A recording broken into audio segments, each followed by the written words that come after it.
As we eagerly await the release of Moana 2, one question looms large. Could Disney be introducing one of their most powerful and intriguing villains yet after the enormous success of the original Moana, which introduces is the world of rich mythology and stunning visuals. Expectations for the sequel have been understandably high, but what if the real surprise isn't just a continuation of Moana's journey, but the depth of games, the changing of knowledges who could redefine Disney's villain roster? The latest trailer have unavailable some thrilling glimpses into the what's coming, and I can help but feel that Moana 2 is on the verge in delivering a villain that we'll be talking about for years to come. The introduction to Matangi, a new navigable character, has already caught my attention. From the very first teaser, there is a sense of the malevolent grandeur about her. Her appearance alone exhausts everything to become the expect from classic Disney villain. An ominous aura and sinister cape seems to have life down on, and an unmistakable power that could rival some of the most iconic antagonists in animation history. Matangi's connection to nature is fascinating. The fact that she commands a colony of bats using them as the tool for battle isn't just an effective visual. It's a reflection of her power of darkness and control. Imagine possibilities of a villain who can manipulate the very creators of night, shaping them into a terrifying army at will. And this is the kind of the alien who could alter the very fabric of Moana's worlds. It reminds me of how Ursula was able to manipulate sea, or how Maleficent turned it into the wearisome dragon. The battle army could be the perfect tool in the challenge at Moana in ways we haven't seen before. What was some most interesting is Matangi relationships with Maui.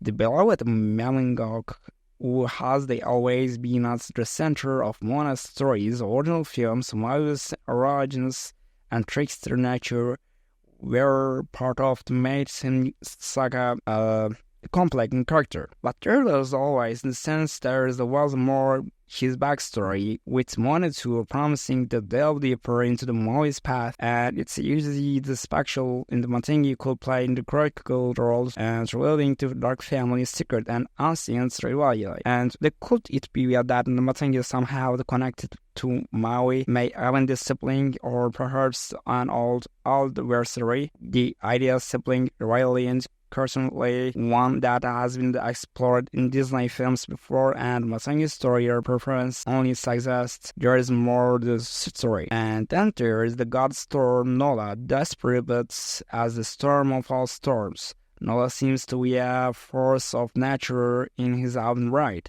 In the trails, we see terrifying powers in action, his control over weather, and the tempest that he can summon with a flakes of the first. Nala doesn't just control storms, he embodies them. And what's more fascinating is the more potential connection between him and Matangi. Could the two be working together, or is Matangi relations to Nala more complex than it appears? I'm starting to wonder whether Nala and Matangi could have a deeper family bond, or maybe even the father-daughter dynamic in many ways. Actually, there seems like two halves of the same natural force, Nala with his storms, Matangi with her finds. And there is a curtain the same story in their names alone, Matangi meaning wind, and Nala representing storm. Could Disney be setting up conflicts that root family ties? And perhaps the Matangi has come to challenge Nala's role, fighting the against very force that she was once actually originating with. If she is indeed his daughter, that could set the stage for a powerful narrative about the deathing once the parents, challenging tradition and reclaiming one's destiny. And let's not forget about the potential is the risk that could be hiding beneath the surface. Matangi's power and abilities suggest she may not just be in a traditional villain. There could be layers and, I don't know, to her the character that we haven't fully unpacked. What if Matangi is not entirely evil? What if the theories of backstory we are not yet heard them explains the motivation and action?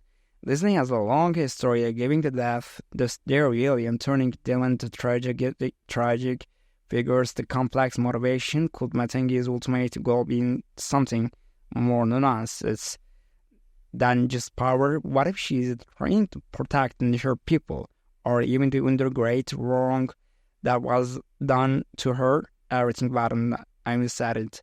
I mean, one of the things is that makes the Disney villain truly memorable. They are just relatively, and that's where I think Matangi could shine.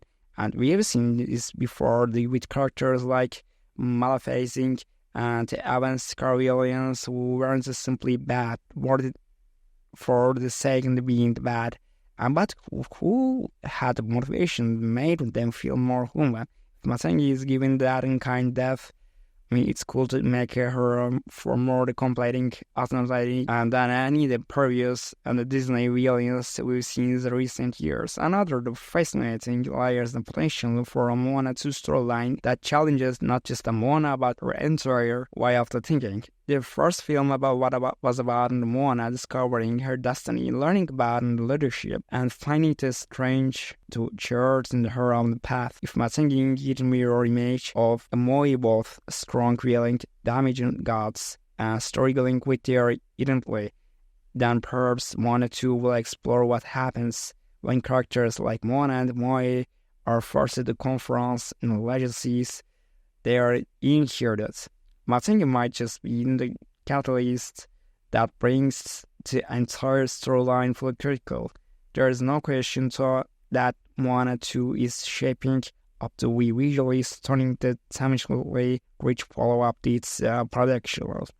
With Matangi as a potential villain, we are on the cusp of something truly extraordinary. Whether she ends up being the classic Disney villain and tragic hero or something between, one thing for sure, she's going to leave the impression. And with no stormy in the power ending, the mix Moana 2 could very become one of the most exciting and unexpected sequels Disney has ever created.